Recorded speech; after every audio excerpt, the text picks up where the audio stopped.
Hey, how's it going? Julio Lopez here, with another video, but this time it's gonna be about cybersecurity incidents where I interviewing Christian Lopez. He's in the chat right now, so we're gonna be asking questions about the an incident that he had, in his work line. So, with no further ado, Christian is in the line. Christian, could you please introduce yourself and then I'll be asking more questions after that. Sure. My name is Christian Lopez. I am an IT professional with over 10 years of experience, specializing in IT infrastructure, cloud infrastructure, and systems operations and engineering and systems architecting. I have main certifications in Microsoft 365 and identity and access management, um, and vast experience in IT infrastructure. Nice. A great trajectory. Uh, Now, Christians, in all your years of experience, which is a lot, have you encountered, I imagine, many security issues on you whenever you have a project or some issues when you're trying to do something, right? Uh, so I'm gonna be more specific and I'm gonna start asking you. Um, of all those incidents that you have, can you think about one that really, it was challenging? And what was the security incident that occurred? Can you describe it? If it comes in mind, one of the major ones. Yeah. Um, what happens the most uh, when it comes to cybersecurity incidents is um, phishing attacks, especially targeted phishing attacks. These involve the threat actors basically researching a company and the users of a company and exchanging prior emails or noticing patterns within the company for people that talk to each other, uh, in whatever way they do so. Sometimes, they have already emailed a person within the company, the person had responded, and they basically analyze their email patterns and stuff like that. And then they start these targeted phishing attacks. Um, most of them are Okay, not that. by, yeah, Mhm. most of Go them ahead. are I'm not sorry. by spoofing email, but some of them also spoof email and act as, let's say, a CFO. They act as a CFO sending an email to the CEO to get approval on something and sign off on something so that they can make a transaction, right? And by acting as that CFO, they basically have noticed how that CFO emails people and the pattern in which they write those emails. So those are usually the Oh. this is what usually happens the most in my experience, Mhm. and these are the most efficient kind of attacks. Okay. So just for some clarification, so when you talk about phishing attacks, those are like hack attacks to what? To email usually, that No, happen public. it's not hacking. It's I can send you a phishing email from a Gmail account, right? But on the subject and on the display name of that email, I can put the name of that CFO just as it appears um on that display name for that CFO's email in that company, right? Right. So you're not spoofing the email, you're not hacking the email. You're just sending a normal email from a Gmail account, but you're using the Mhm, same display name that that CFO uses for that company, and you're mhm, structuring the email and the content of the email just as that CFO would structure it. Something that usually that CFO does, mhm. and you send it out as a call to action. Here's this. I need approval to send a wire to this, and that. Please run this for me as soon as possible. You know? Got you, got you. Can you mention one time that happened to you? Can you describe it? Like when did it happen, and how you got notified if it wasn't directly to you? Yeah. Um, since I've dealt with identity and access for a lot of years, I usually um I'm usually called to try to check on these as part of the process that any cybersecurity team that I would work alongside of would do for the identity end. So yeah, there was an email once actually sent to a CFO, a financial officer from the CEO that stated that the usual wire to this company information has changed.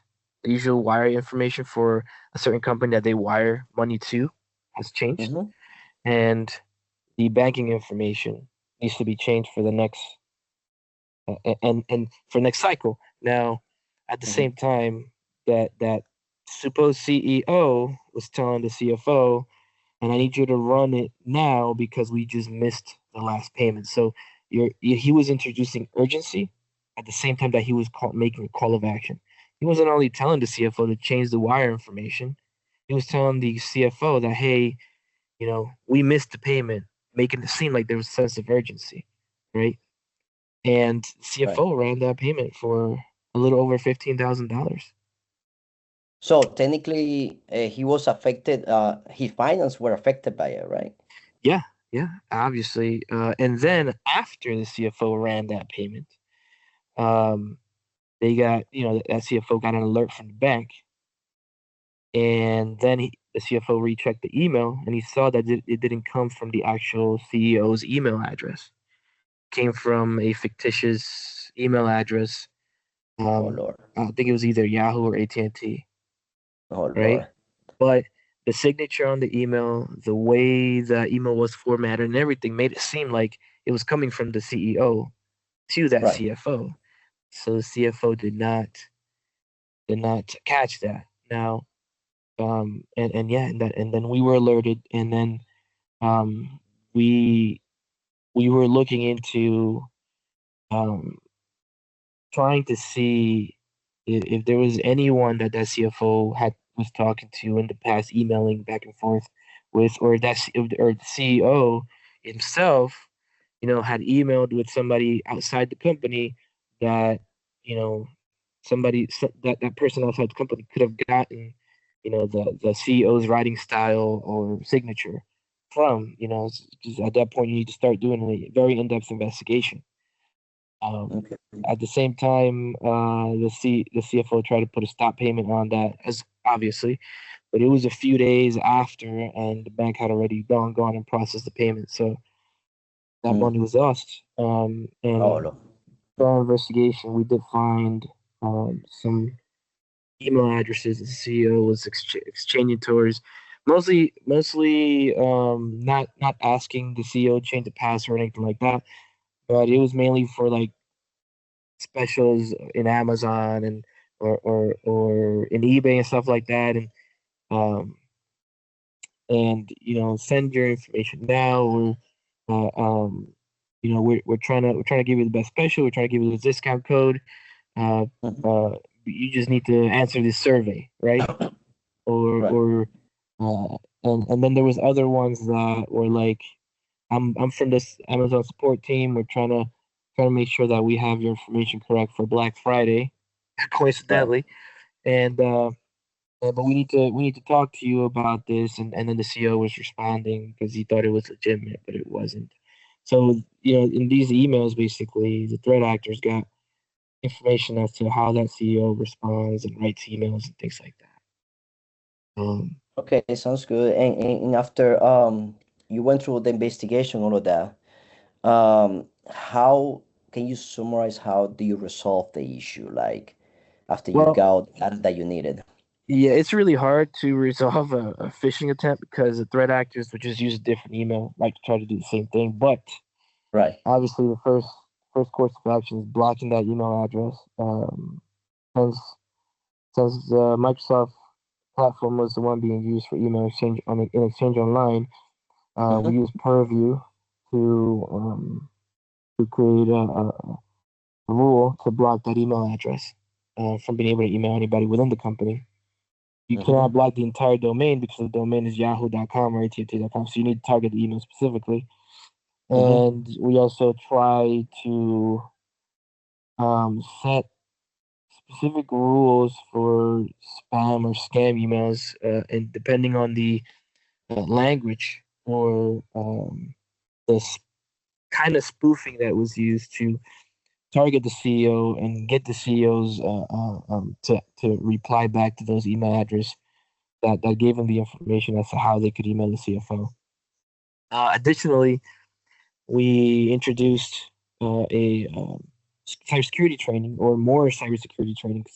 We used No before to do cybersecurity training for the entire company, but we enforce uh, um, more stringent cybersecurity training policies. That Mm-hmm. way, both that way, C-level executives are able to also, fully understand and form part of that, security training in a better way. That way, when they get spam emails or scam emails, they know what they look like. They can identify the markers and they can see that this was a threat actor. This is not somebody that's legitimate, and they can report those emails as spam or scam emails or phishing emails. So Gotcha. we had to introduce that, and that's really the only way you can mitigate those things. You have to train your personnel to identify So these kind of those were the emails. steps that you and your team took to prevent this from happening again, right? Correct. Training. Now, unfortunately, there's no way you can ever fully 100% prevent an attack from happening. Yeah. There's the statistics show that there's only 99.9% of the time that you can prevent it at the most. Yeah. But as cyber attacks get more and more intricate, uh, you know, uh, it's bound to happen again. You just need to basically train the human condition from allowing us to just click on it and respond to it immediately as a reactionary, uh, uh, as a reactionary action, and train your employees to be able to be more aware, you know, and uh, and respond accordingly to emails asking for information or calling you to do something. Verify before you do things. Be aware of the email address. Be aware of who's actually sending it to you. Not just oh my God, let me just get this done because the CEO is asking me to do it. So that's really the human condition. The human being is what you really have to target when making sure you want to try to mitigate these risks and these Absolutely. cybersecurity threats. Gotcha. Let me ask you this.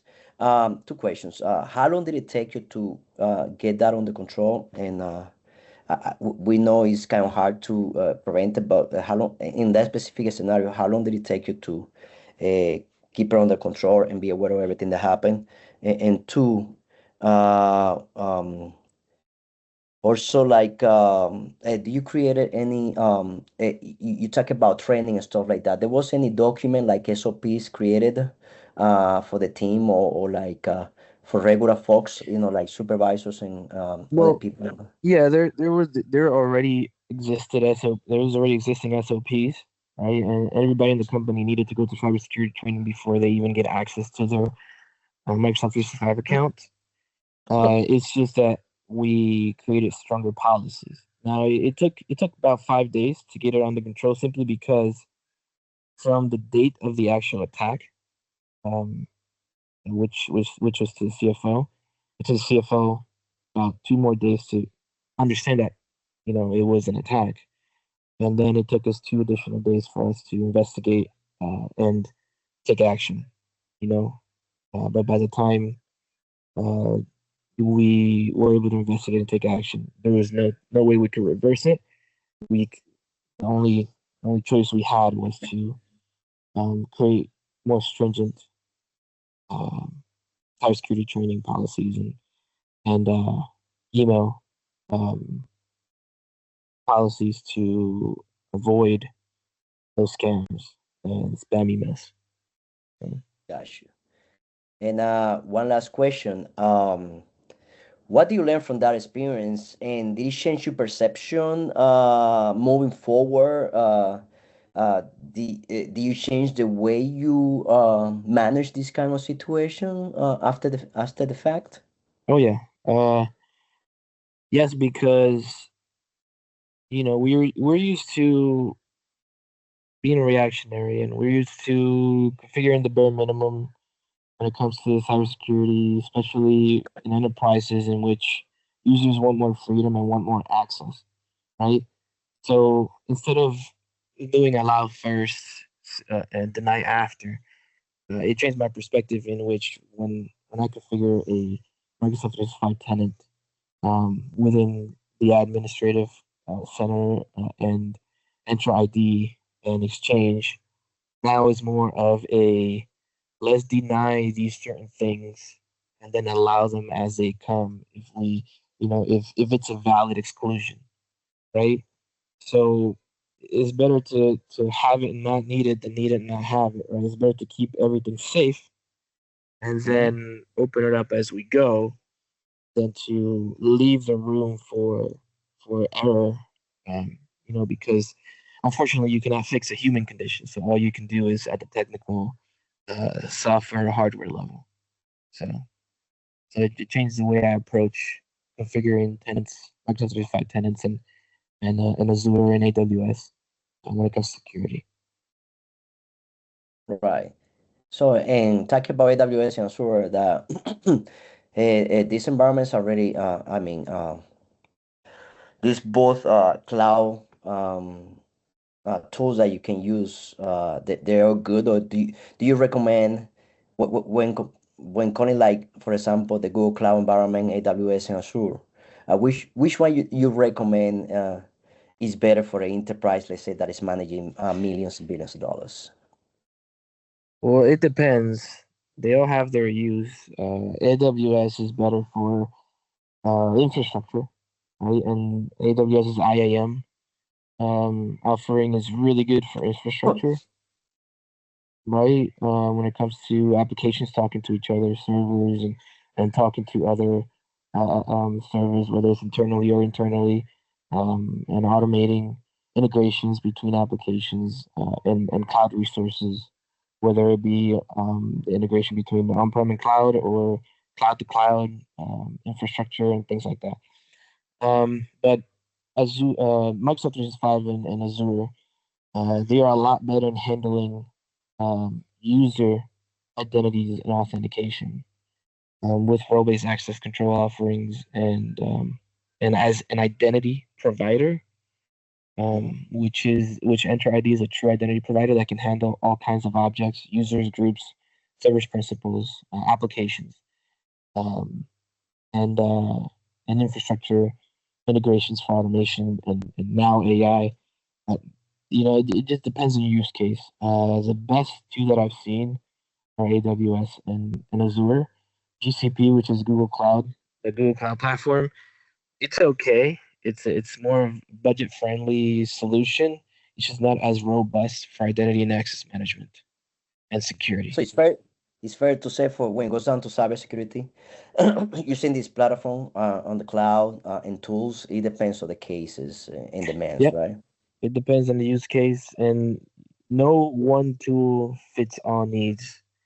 So you have to remember that, right? So for example, you cannot do the best training tool out there for cybersecurity, in my opinion, is know before, right? The best Hmm. endpoint protection tool out there for right now, in my opinion, is Windows Defender, Microsoft 365 Defender, actually. There's licenses for that, and the offerings are really good.